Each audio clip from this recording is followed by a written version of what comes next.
we are going to the salt analysis part 2.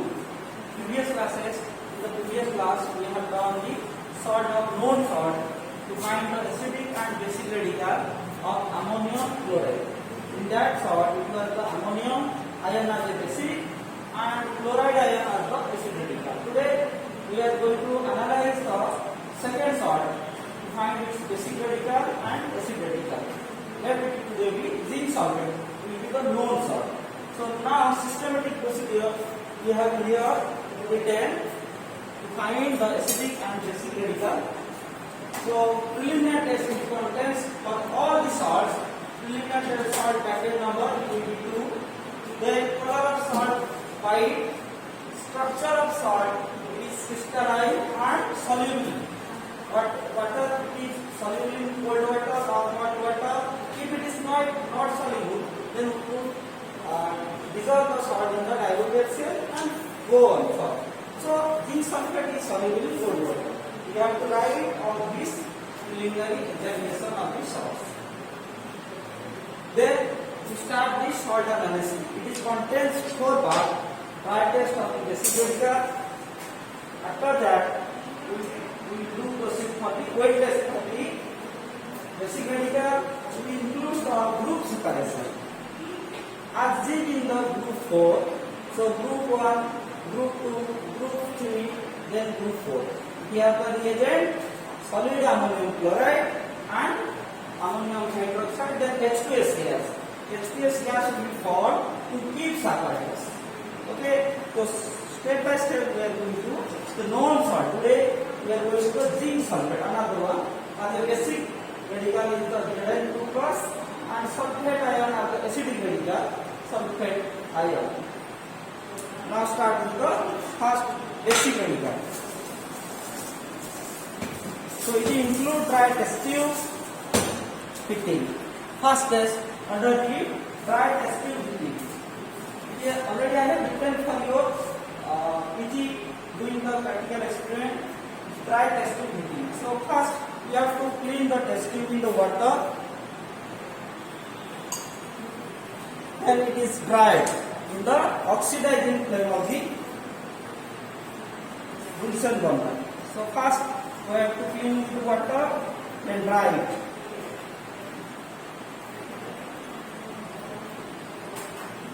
In this way, you could make an angle so that water can vaporize and droplet of sea. It contains some droplet of water. For the gravitational force, it could go down, and in this way, you could heat the test tube and make it dry. At the same time, you could not change its angle. Otherwise, sudden temperature changes in the surface area may goes to break the test tube.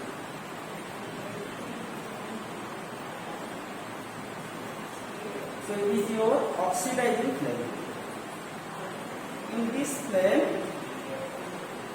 any salt is heated. So this is the dry test tube machine. This is the part of dry test.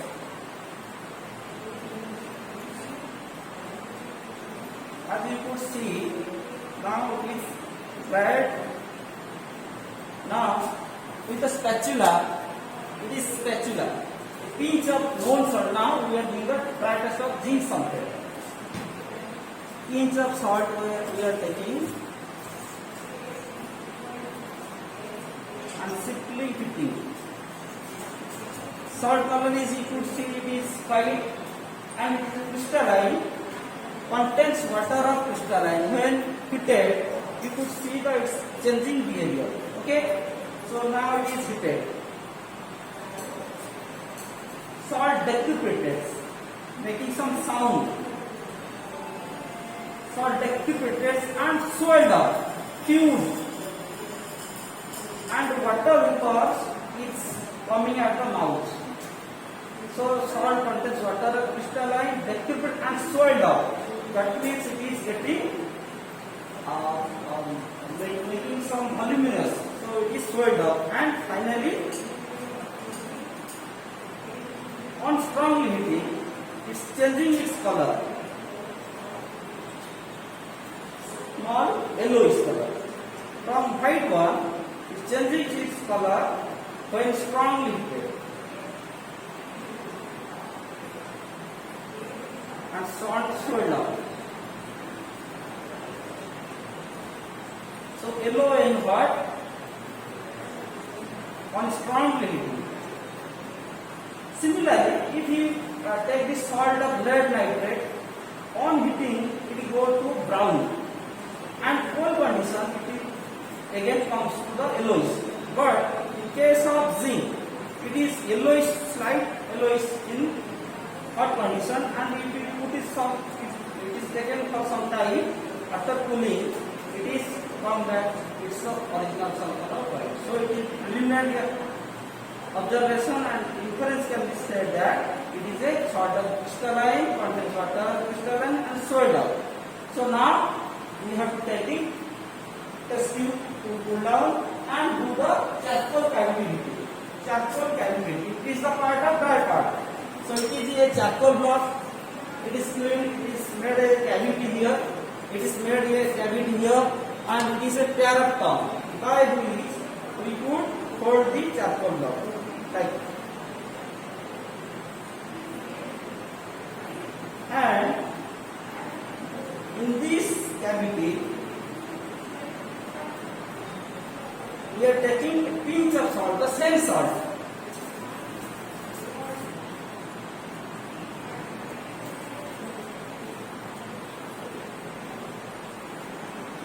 Okay, you could see here in this cavity we are taking some salt, and now just adding 1 drop water to adhere its surface, and now it is heated strongly in the oxidizing flame. It is the blowpipe by which we are going to flow the air. So flame can contact the salt. So it is the charcoal cavity heating. You could observe how it is doing. Okay, the top flame of the Bunsen burner is flowing. You could first see the flames. Okay, now that flame will be imparted on that salt taken in the cavity.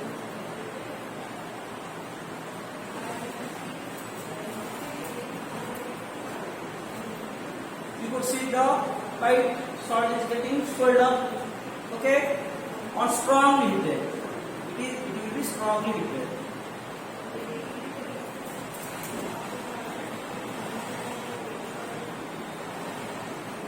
Not the bottom of the flame, only the top side. Otherwise, Bunsen burner do not burn.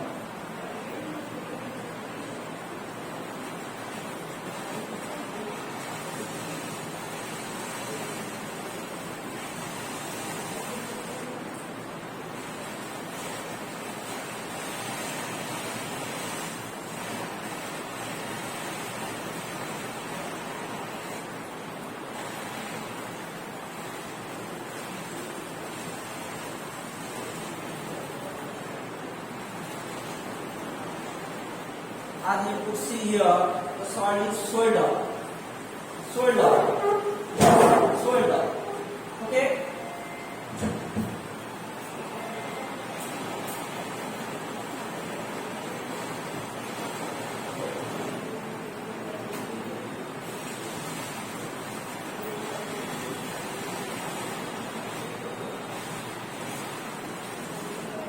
So finally, salt is fused and infusion mass left in the cavity, that is your swelled up condition. So preliminary your inference will be maybe zinc, because zinc shows that property.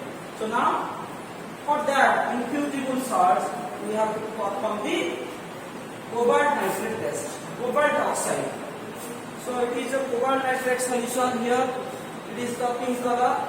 So after the charcoal cavity, we are adding some cobalt nitrate solution by the passing tube. Here,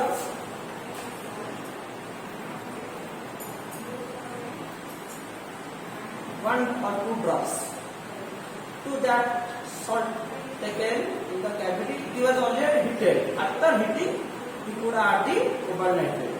To observe the change of color of the mass, because in case of aluminium, if we have cobalt nitrate taking and heating, it gives the blue mass. In case of zinc, it will show you zinc as a green color mass. Zinc color shows the zinc oxide with the cobalt nitrate oxide, it gives your greenish mass. You observe, and again it will be heated.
You could see here some green color is developing. See, green color. You could see here also the green color is developing on the salts. Again,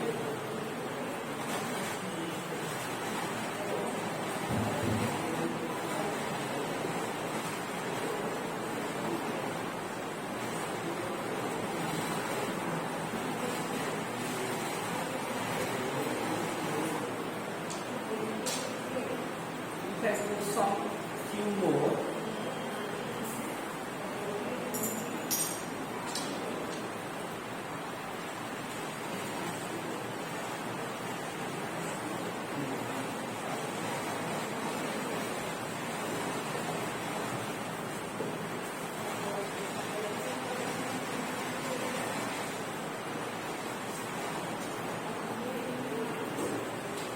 Yes, this is developing green. So it is a very task process. Task. Very patient to be able. Now it is over. The charcoal cavity over. So zinc gives the greenish residue in the cavity. In case of aluminium, it shows the blue mass. So for that colored compound, do the flame test. Flame test. So if it is don't give any colored compound, that may give the black, or in that case you could show the flame test. So it imparts different color. Like if I could show you one of the salt, that is sodium, strontium chloride. Strontium as a your basic radical, it is show the colored flame. It is a nichrome wire. It is a nichrome wire.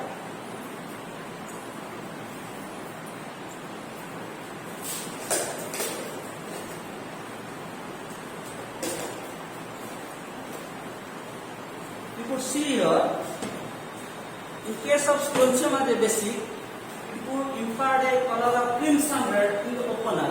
You could see here, you observing, you could observe the strontium show the crimson red in the opener. Okay, similarly, in case of barium,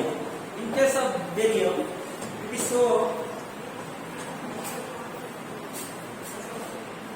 so a grassy green color, that's pea green color. Barium.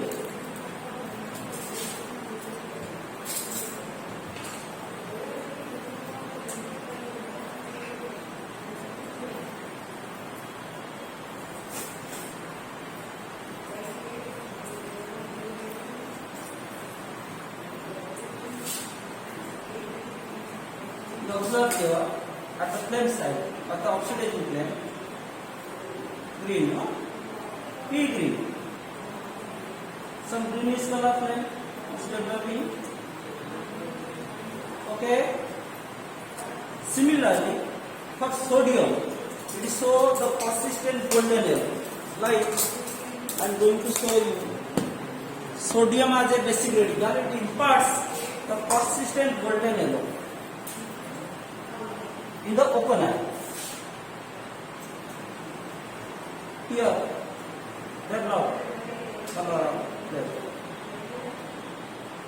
golden color. So it gives different color to the flame. It imparts different color of the flame.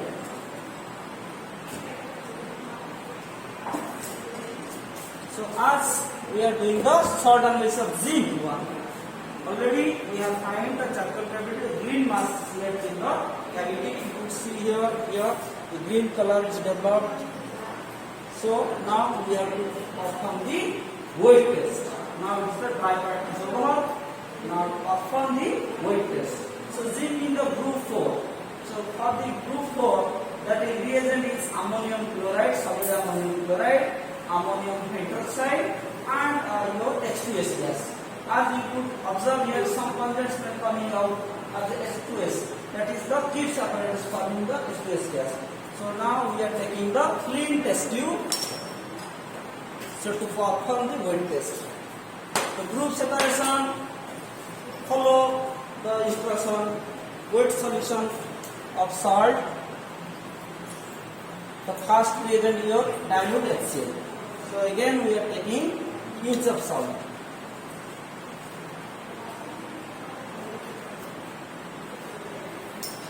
Okay, and making its aqueous solution.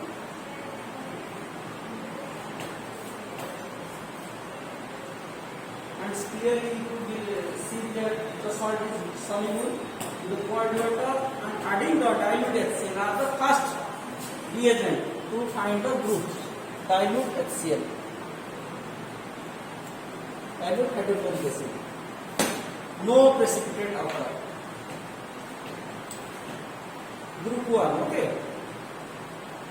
No precipitate occur. Hence group 1 is absent. Now for the group 2, the reagent is your dilute HCl, then H2S gas. That is condensed milk. That H2S gas is passed through this weight solution of the salt. If it is not any precipitate, then group 2 present.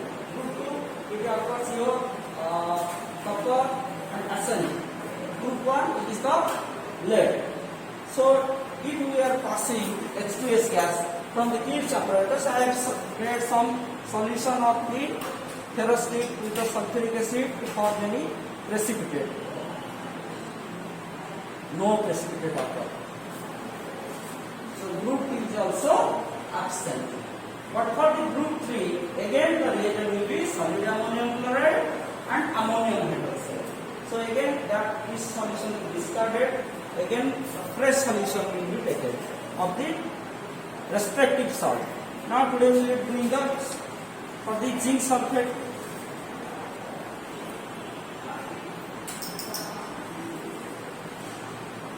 Pinch of salt, making it aqueous solution. Okay, to it we are going to add this solid ammonium chloride. Group reagent is solid ammonium chloride. Solid ammonium chloride, yes.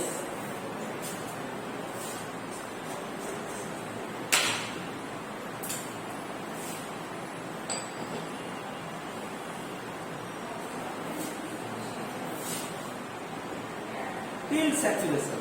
It is added till saturation.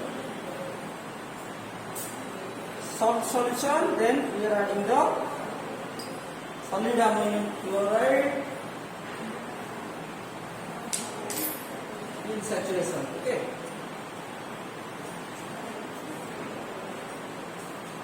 Then ammonium hydroxide. Ammonium hydroxide.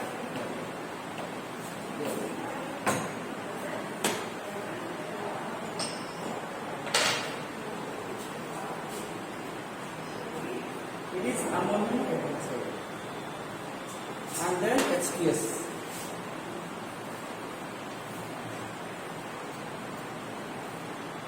Some dolomite precipitate obtained.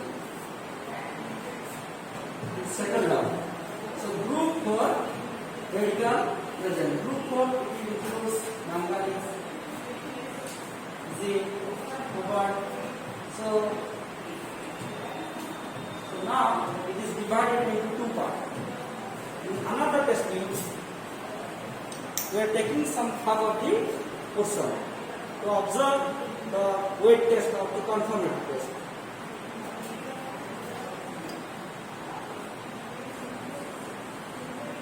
Okay, some dolomite precipitate is obtained.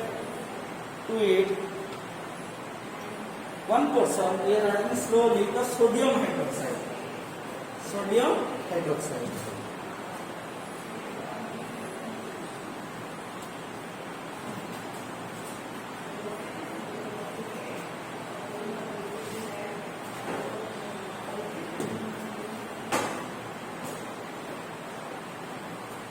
And take this solution for some moment to clearly dissolve, and in another we are taking the potassium ferrocyanide. It will be the blue precipitate. Potassium ferrocyanide. Okay, the color will change to bluish one. You could observe the bluish. So much. So give it is.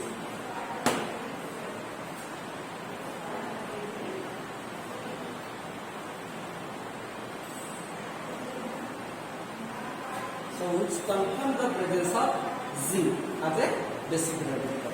So group separation and then conformation test forming the bluish precipitate, which confirms the salt contains basic radical as zinc, Zn2+. So similarly, for the acidic portion, the sulfate in the we have to find the order. So first, you could see here the solution is getting precipitate settled down. So it is the zinc with the conformation of potassium ferrocyanide and the sodium hydroxide. Now we are going to do the acidic part. Similarly, acidic part we have to find first carbonate, sulfide and your nitrate. For that, the reagent is your salt. It is first tried.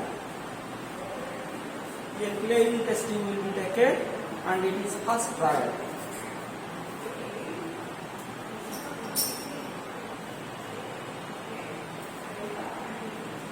As earlier we have done,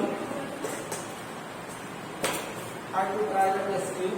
So it is clean to water, now it is dry. 1 second. Because we are going to do the dry test of the acid radical. Dry test of the acid radical.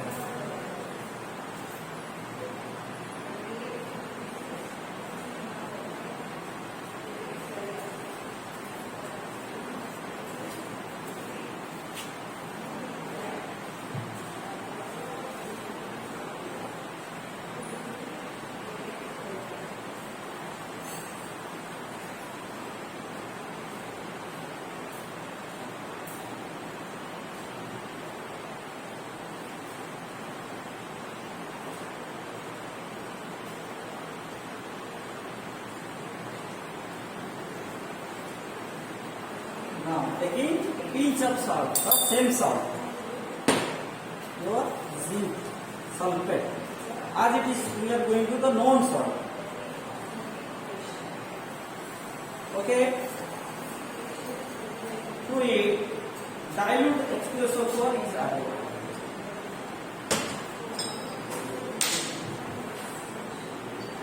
Dilute H2SO4 is added.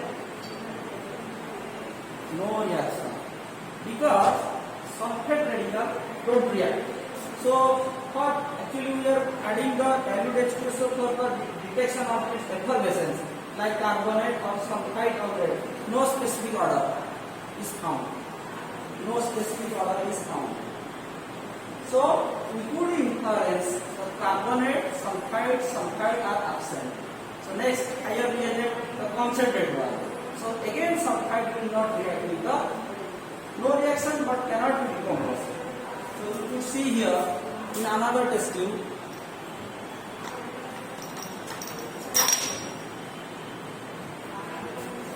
it is first dried.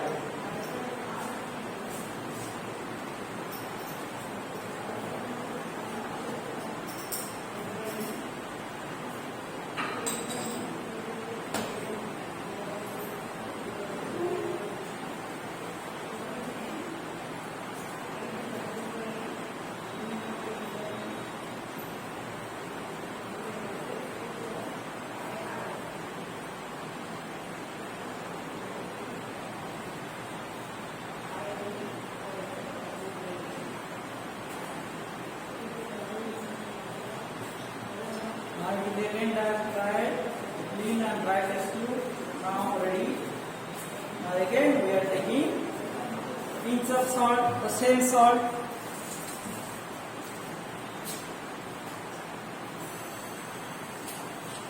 And concentrate sulfuric acid, but it is not decomposed.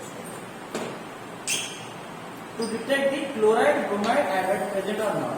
If it is that, some specific FRS could come, but it will not come, as sulfate is there as an acidic radical. It is the concentrated one, so it is very carefully added.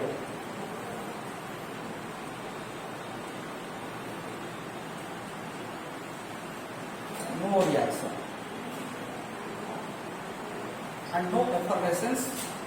So sulfate is found to be, suppose now individual test to be performed for the sulfate one. As we know, sulfate from the double displacement reaction, when it reacts with the any salt in sulfate plus barium chloride, forming the barium sulfate as a heavy white precipitate. So it is not decomposed as chloride, bromide, and added is also absent. So now for the nitrous one also copper turning test, already we have taken the salt and sulfuric acid. If we add in some few copper turnings to observe the brown fumes, reddish brown fumes, we could observe here also. So already H2SO4 is added and salt is taken. So few pieces of copper turning, is added to observe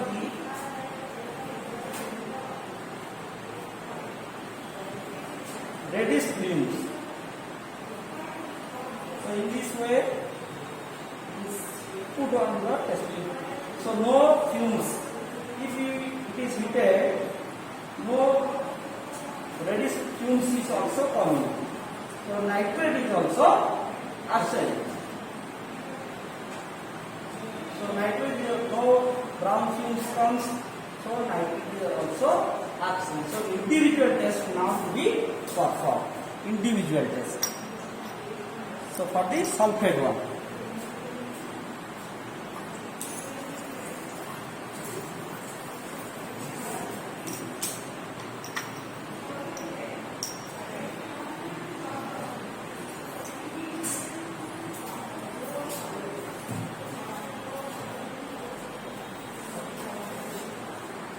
Now we are taking the clean test tube and salt solution. Taking it aqueous solution and to it salt is soluble to detect the sulfate radical, and to it barium sulfate is added. It is your barium sulfate, a barium chloride. It forms the double displacement reaction, forming the white precipitate, forming the barium sulfate. You could see the color of the solution is now the white precipitate as a barium sulfate. Similarly, in another reagent also it should be confirmed the presence of sulfate. If we are getting another salt, another reagent of the same salt, zinc sulfate. Again we have taken and making it aqueous solution. And in this testing we have added barium chloride to form barium sulfate, and in this we are going to add the lead acetate solution.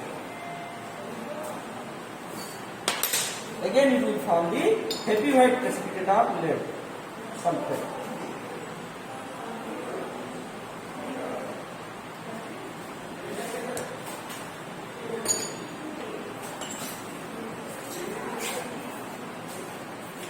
So in this way we are confirming that the salt contains the acidic radical sulfate, and in the dry test and wet test of the salt analysis we find the zinc as a basic radical. You could see here zinc forming the bluish precipitate, which confirms the presence of zinc.